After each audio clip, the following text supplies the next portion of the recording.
গল্পকথন by Juthi চ্যানেলে আজকে শুনবেন হুমায়ুন আহমেদের লেখা ছোট গল্প কুকুর। কেমন আছেন প্রফেসর সাহেব? আমি মনের বিরক্তি গোপন করা প্রাণপণ চেষ্টা করতে করতে বললাম, জি ভালো আছি। ভদ্রলোক হাসি মুখে বললেন, বসবো খানিকক্ষণ? বসুন, আমি অবশ্য কিছুক্ষণের মধ্যেই বেরোবো। আমাকে চিনতে পারছেন? জি না। ওই যে মোড়ের সিগারেটের দোকানের সামনে আলাপ হলো, আপনি সিগারেট কিনছিলেন, আমি পান। আমি ভদ্রলোককে চিনতে পারলাম না। মোড়ের পানের দোকানে সামান্য আলাপের পর সারা জীবন চিনে রাখবো, আমার স্মৃতিশক্তি এত ভালো নয়। ভদ্রলোক হাসি মুখে বললেন, আমার নাম আলিমুজ্জামান, পোস্টাল সার্ভিসে ছিলাম। 3 বছর আগে রিটায়ার করেছি, 8 মে মঙ্গলবার। এখন ঘরেই থাকি, একটা বাগানা করেছি। ভালো, খুবই ভালো। ভদ্রলোক সোফায় বসেছেন, কৌতূহলী চোখে চারদিক দেখছেন। বারবার আমার বইয়ের আলমিরায় তার চোখ আটকে যাচ্ছে। আমি শঙ্কিত বোধ করছি। এখনই হয়তো বলবেন, আপনার তো অনেক বই, কয়েকটা নিয়ে যাই, পরে ফেরত দেব। আমি এখন পর্যন্ত কাউকে দেখিনি যে বই পড়ে ফেরত দেয়। ইনিও দেবেন তা মনে হয় না। বই নেওয়ার ছোতায় রোজ এসে বিরক্ত করবেন। আমি এমন কোনো মিশুক লোক না যে এই বুড়ো মানুষটির সঙ্গ পছন্দ করব। প্রফেসর সাহেব, আপনি কি ভূতপ্রেত এসব বিশ্বাস করেন? জি না, করি না। শুনে ভালো লাগলো। আজকাল শিক্ষিত লোক দেখে এইসব বিশ্বাস করে, মনটা খারাপ হয়। মানুষ চাঁদে যাচ্ছে বিশ্বাস করছে, আবার ভূতও বিশ্বাস করে। ফিজিক্সের এক প্রফেসরের হাতে দেখেছি 4টা পাথরের আংটি। আমি চুপ করে রইলাম। আমার কাছ থেকে উত্তর না পেলে ভদ্রলোকের আলাপের উৎসাহ হয়তো কমে যাবে। তিনি বিদায় হবেন। প্রফেসর সাহেব, জি। আপনি কি কোইন্সিডেন্ট বিশ্বাস করেন? আপনার প্রশ্নটা ঠিক বুঝতে পারলাম না। কাকতালীয় ঘটনা? আমি এখনও আপনার প্রশ্নটা বুঝতে পারছি না। আরেকদিন আপনাকে বলবো। আজ মনে হচ্ছে আপনি একটু বিরক্ত, তবে ঘটনাটা বলা শুরু করলে আপনার বিরক্তি কেটে যাবে। আমি ভদ্রলোকের কথায় সত্যিকার অর্থেই লজ্জিত বোধ করলাম। আমি বিরক্ত নিশ্চয় হয়েছি, কিন্তু সেই বিরক্তি উনি ধরে ফেলবেন তা তো বুঝতে পারিনি। রিটায়ার্ড মানুষ, একা একা থাকেন, কথা বলার সঙ্গী তো তাদেরই দরকার। প্রফেসর সাহেব, উঠি। উঠবেন? জি। আজকাল কোথাও বেশিক্ষণ বসতে পারি না। রিটায়ার মানুষদের কেউ পছন্দ করে না। সবাই ভাবে সময় নষ্ট করার জন্য গিয়েছি। তাছাড়া মানুষের সঙ্গ আমি নিজেও খুব পছন্দ করি তা না। আপনি আসবেন, আপনার সঙ্গে গল্প করব, কোনো অসুবিধা নেই। আজ অবশ্য একটু ব্যস্ত। গল্পগুজব আমি তেমন পারি না। কোইন্সিডেন্সের একটা ব্যাপার আমার জীবনে আছে। ওই গল্পটা ছাড়া আমি কোনো গল্প জানি না। গল্পটা খুবই ব্যক্তিগত। এই জীবনে অল্প কয়েকজনকে বলেছি। আপনাকে কেন জানি বলার ইচ্ছে করছিল। অবশ্যই বলবেন। আপনি যদি দয়া করে একটু বারান্দা আসেন, তাহলে আমার বাসাটা আপনাকে দেখাতাম। হঠাৎ কোনো একদিন চলে এলে ভালো লাগতো। আমি বারান্দায় এসে দাঁড়ালাম। ভদ্রলোক হাত উঁচু করে দেয়াল দিয়ে ঘেরা একতলা একটা বাড়ি দেখালেন। পুরনো বাড়ি। দোতলা কাজ শুরু করা হয়েছিল, শেষ হয়নি। বাড়ির সামনে 2টি জরাজরি কাঁঠাল গাছ। একদিন যদি আসেন, আপনার ভালো লাগবে। আমার জীবনে কোইন্সিডেন্সের ঘটনাটাও শুনবেন। জি আচ্ছা, একদিন যাব। আমার নামটা আপনার মনে আছে তো? জি, আছে। নামটা বলুন তো। আমি দ্বিতীয়বার লজ্জা পেলাম, কারণ ভদ্রলোকের নাম কিছুতেই মনে করতে পারলাম না। ভদ্রলোকের স্বভাবও এমন বিচিত্র যে আমার লজ্জা বুঝতে পেরেও জবাবের জন্য মাথা নিচু করে অপেক্ষা করতে লাগলেন। নামটা বোধহয় আপনার মনে পড়ছে না, তাই না? জি না। মনে থাকার কথাও না। আনকমন নাম মানুষের মনে থাকে। আমার নাম খুবই কমন, আলিমুজ্জামান। একদিন আসবেন আমার বাসায়, দয়া করে। ঘটনাটা বলবো, শুনতে আপনার খারাপ লাগবে না। জি আচ্ছা, আমি যাব, খুব শীঘ্রই একদিন যাব। এক বৃহস্পতিবার বিকেলে ভদ্রলোকের বাসায় উপস্থিত হলাম। গল্প শোনার আগ্রহে নয়, লজ্জা কাটানোর জন্য। ভদ্রলোক ওই দিন আমাকে খুব লজ্জায় ফেলেছিলেন। বাসায় ঢুকে আমার বিস্ময়ের সীমা রইল না। সাধারণ একটা বসার ঘর, বেতের কয়েকটা চেয়ার, দেয়াল জোড়া বইয়ের আলমিরা। খুব কম করে হলেও 1015 বই ভদ্রলোকের সংগ্রহে আছে। কারো ব্যক্তিগত সংগ্রহে এত বই থাকে আমার জানা ছিল না। নিজের অজান্তেই আমি বললাম, অপূর্ব। ভদ্রলোক হাসি মুখে বললেন, বলেছিলাম না আমার বাসায় এলে আপনার ভালো লাগবে। আপনার বইয়ের সংখ্যা কত? 16,000-এর কিছু বেশি। আমার শোবার ঘরেও বেশ কিছু বই আছে, আপনাকে দেখাবো। সব আপনার নিজের সংগ্রহ? আমার বাবার অনেক সংগ্রহ আছে। বই কেনার বাতিক বাবার কাছ থেকেই পেয়েছি। বই পাগল লোক ছিলেন, খুব বই পড়তেন। আমি তার মতো পড়তে পারি না। অনেক বই আছে আমি কিনে রেখেছি, এখনও পড়িনি।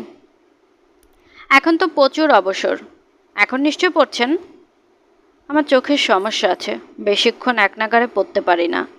আমি খুব খুশি হব যদি আমার লাইব্রেরি থেকে বই নিয়ে আপনি পড়েন। বই তো পড়ারই জন্য, আলমারিতে সাজিয়ে রাখার জন্য তো না। আপনি কি সবাইকে বই পড়তে দেন? জি, দেই। তারা বই ফেরত দেয়? অনেকেই দেয় না, সেই সব পরে কিনে ফেলি। আমার সংসার ছোট, একটা মাত্র মেয়ে, স্ত্রী মারা গেছে। সংসারের তুলনায় টাকা পয়সা ভালোই আছে। বই কেনার একটা অংশ ব্যয় করি। আপনি ঘুরে ঘুরে বই দেখুন, আমি চা নিয়ে আসছি। চা লাগবে না। কেন লাগবে না? চা খেতে খেতে গল্প করব। আমার ঘটনাটা আপনাকে বলবো। আপনাকে বলার জন্য আমি এক ধরনের আগ্রহ অনুভব করছি। কেন বলুন তো? আপনি বিজ্ঞানের মানুষ, আপনি শুনলে একটা ব্যাখ্যা হয়তো দাঁড় করতে পারবেন। অবশ্য ব্যাখ্যার জন্য আমি খুব ব্যস্তও না। প্রতিটি বিষয়ের পেছনে একটা কার্যকারণ যে থাকতেই হবে এমন কোনো কথা না। আমরা কোত্থেকে এসেছি, আমরা কোথায় যাচ্ছি, এই বিষয়গুলো তো এখনও মীমাংসা হয়নি। কি বলেন প্রফেসর সাহেব? অন্য সময় হলে এই ভদ্রলোকের কথায় আমি তেমন গুরুত্ব দিতাম না, কিন্তু যার বাড়িতে বইয়ের সংখ্যা 16,000 তার কথা মন দিয়ে শুনতে হবে। তার তুচ্ছতম কথাও অগ্রাহ্য করা যায় না। ভদ্রলোকের গল্প সেই কারণেই অতি আগ্রহ নিয়ে শুনলাম। যেভাবে শুনেছি ঠিক সেভাবে বলার চেষ্টা করছি। ভদ্রলোক গল্পের মাঝামাঝি পর্যায়ে এসে ইংরেজিতে বলা শুরু করেছেন। আমি তা করছি না, কোনো রকম ব্যাখ্যা বা টিকা টিপ্পণীও দিচ্ছি না, পুরোটা পাঠকের উপর ছেড়ে দিচ্ছি। ভাই, ঘটনাটা তাহলে বলা শুরু করি। কিছু কিছু মানুষ আছে পশুপ্রেমিক, কুকুর, বেড়াল, গরু, ভেড়া এসব জন্তুর প্রতি তাদের অসাধারণ মমতা। রাস্তায় একজন ভিখিরিও চিৎকার করে কাঁদলে সে ভিখিরির কাছে এগিয়ে যাবে না, কিন্তু একটা বিড়াল কুইকুই করে কাঁদলে ছুটে যাবে, বিড়ালটাকে পানি খাওয়াবে। আপনাকে শুরুতেই বলে রাখি, আমি এরকম কোনো পশুপ্রেমিক নই। কুকুর, বেড়াল এসব আমার অপছন্দের প্রাণী। একটা গরু বা ভেড়ার গায়ে আমি হাত দিতে পারি, কিন্তু কুকুর, বেড়ালের গায়ে হাত দিতে আমার ঘেন্না লাগে। তাছাড়া ডিপথিরিয়া, জলাতঙ্ক এইসব অসুখ এদের মাধ্যমে ছড়ায়, এটাও আমি সবসময় মনে রাখি। যাই হোক, মূল গল্পে ফিরে যাই। আমি তখন ইন্টারমিডিয়েট ফার্স্ট ইয়ারে পড়ি। শীতকাল। কলেজ প্র্যাকটিক্যাল শেষ করে বাসায় ফিরতে ফিরতে সন্ধ্যা হয়ে যায়। তখন পড়ি কুমিল্লা ভিক্টোরিয়া কলেজে। আমাদের বাসা ঠাকুরপাড়ায়। একদিন বাসায় ফিরছি, দিনটা মনে আছে, বুধবার। সন্ধ্যা মিলিয়ে গেছে, গায়ে গরম কাপড় ছিল না, প্রচণ্ড শীত লাগছে। বাসার কাছাকাছি এসে দেখি পাড়ার 3-4টা ছেলে কাগজ, শুকনো কাঠ এসব জড়ো করে আগুন জ্বালাচ্ছে। আমাদের সামনে বাসার নানটুকেও দেখা গেল। মহা তেদর ছেলে, তার হাতে একটা কুকুর ছানা। ছানাটার গায়ে কাপড় জড়ানো, শুধু মুখ বের করে আছে। কুকুর ছানা আরামে কুইকুই করছে। আমি বললাম, কি হচ্ছে রে নান্টু? নান্টু দাঁত বের করে হাসলো। অন্য একজন বলল, নান্টু কুকুরকে কম্বল পরিয়েছে, শীত লাগে তো এই জন্য। দলের বাকি সবাই হো হো করে হেসে উঠল। ছেলেগুলির বয়স 10 থেকে 11-র মধ্যে। এই বয়সের বালকরা সবসময় খুব আনন্দে থাকে, নানা জায়গা থেকে আনন্দের উপকরণ সংগ্রহ করে। কুকুরকে কাপড় দিয়ে মোড়া হয়েছে, এতেই তাদের আনন্দের সীমা নেই। মানুষের সাধারণ প্রবৃত্তি হচ্ছে আনন্দে অংশগ্রহণ করা। আমি ওদের দিকে এগিয়ে গেলাম। অবাক হয়ে লক্ষ্য করলাম আমার এগিয়ে যাওয়াটা কেউ পছন্দ করছে না, মুখ চাওয়াচাই করছে। হয়তো তারা চান না ছোটদের খেলায় বড়রা অংশগ্রহণ করুক। নান্টুকে খুবই বিরক্ত মনে হলো। ওদের কাছে গিয়ে দাঁড়ান মাত্র কেরোসিনের গন্ধ পেলাম। হয়তো বাসা থেকে কেরোসিন এনে কেরোসিন ঢেলে আগুন করেছে। বালকরা কায়দা কানুন করতে খুব ভালোবাসে। কেরোসিন দিয়েছিস নাকি? কেউ জবাব দিল না। নান্টু মুখ কঠিন হয়ে গেল। আমি ব্যাপারটা কিছুই বুঝতে পারছি না। নান্টু বলল, আপনি চলে যান। তার গলা কঠিন। চোখের দৃষ্টি তীক্ষ্ণ। তাকিয়ে দেখে নান্টুর কোলের কুকুরছানা ভিজে চুপচুপ করছে। বুকটা ধক করে উঠল। এরা কুকুরছানাটার গায়ে কাপড়ে কেরোসিন দিয়ে চুবিয়েছে নাকি? নতুন কোনো খেলা? একে আগুনে ছেড়ে দেবে না তো? শিশুরা মাঝে মাঝে নিষ্ঠুর খেলায় মেতে ওঠে। আমি কড়া গলায় বললাম, এই নান্টু, তুই কুকুরটার গায়ে কেরোসিন ঢেলেছিস? নান্টু কঠিন মুখে বলল, তাতে আপনার কি? কেন কেরোসিন ঢাললি? নান্টু কিছু বলল না। অন্য একজন বলল, কুকুরটাকে আগুনের মধ্যে ছাড়বে। এর গলায় ঘুঙুর বাঁধা আছে। আগুনে ছাড়লে এর গায়ে আগুন লাগবে আর সে দৌড়াবে, ঘুঙুর বাজবে। যত তাড়াতাড়ি দৌড়বে তত তাড়াতাড়ি ঘুঙুর বাজবে। এটাই মজা। আমি হতবম্ব। এরা বলে কি? ছেলেটার কথা শেষ হবার আগেই নান্টু কুকুরছানাটা আগুনে ফেলে দিল। দাউ দাউ করে আগুন জ্বলে উঠল। কুকুরছানা দৌড়ালো না, এক জায়গায় দাঁড়িয়ে রইল। হয়তোবা সে মানুষের নিষ্ঠুরতায় হতবম্ব হয়ে গিয়েছিল। আমি আগুনের উপর লাফিয়ে পড়লাম। আমার শার্টে আগুন ধরে গেল, প্যান্টে আগুন ধরে গেল। এসব কিছুই গ্রাহ্য করলাম না। আমার একমাত্র চিন্তা বাচ্চাটাকে আগুন থেকে বের করতে হবে। আলিমুজ্জামান সাহেব থামলেন। আমি বললাম, বের করতে পেরেছিলেন? হ্যাঁ। বাচ্চাটা বেঁচে ছিল? না, বাঁচেনি, বাঁচার কথাও না। আমার গায়ে 3rd ডিগ্রি বার্ন হয়ে গেল। কুমিল্লা মেডিকেলে কিছুদিন থাকলাম। তারপর আমাকে পাঠানো হলো ঢাকা মেডিকেল কলেজ। 2 মাসের উপর হাসপাতালে থাকতে হলো। এক পর্যায়ে ডাক্তাররা আমাকে বাঁচানোর আশায় ছেড়ে দিয়েছিলেন।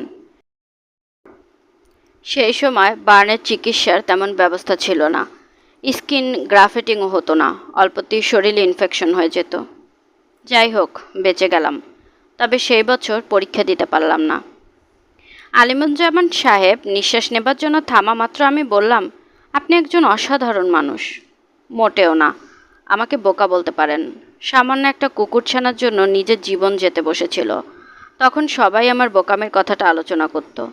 আমার নিজেরও মাঝে মাঝে মনে হতো হয়তো বোকামেই করেছি। একজন মানুষের জীবন কুকুরের জীবনের চেয়ে অবশ্যই মূল্যবান।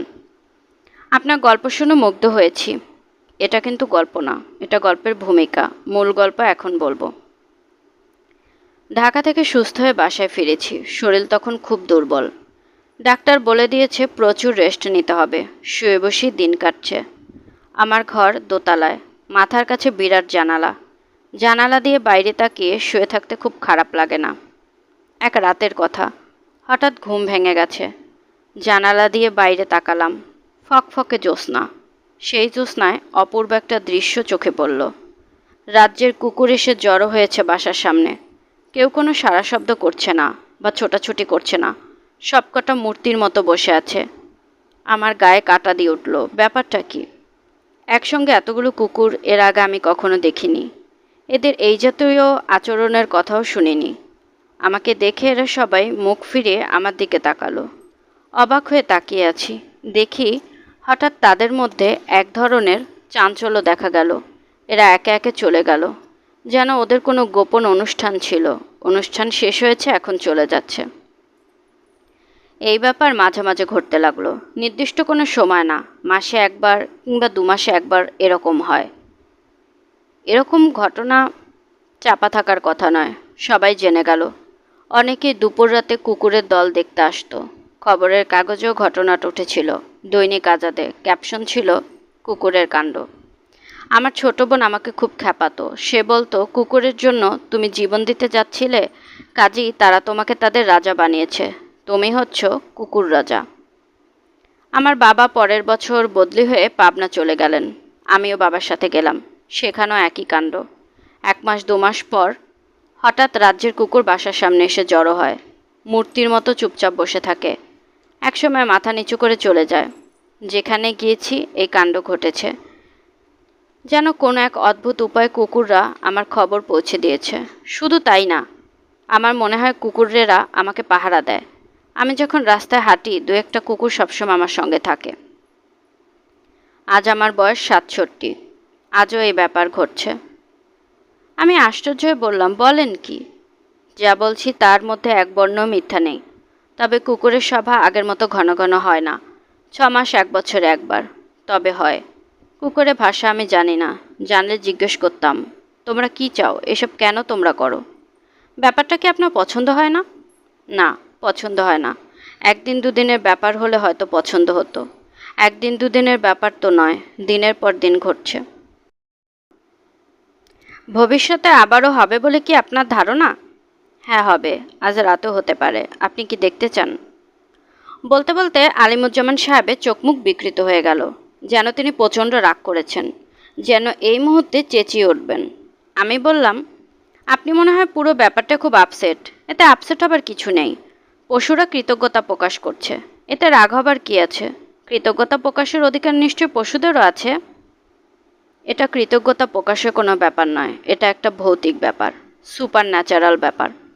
এর মধ্যে সুপার ন্যাচারালের অংশ কোনটি? পুরো ব্যাপারটি সুপার ন্যাচারাল। এই অংশটি আপনাকে বলিনি বলে আপনি বুঝতে পারছেন না। বলুন শুনি।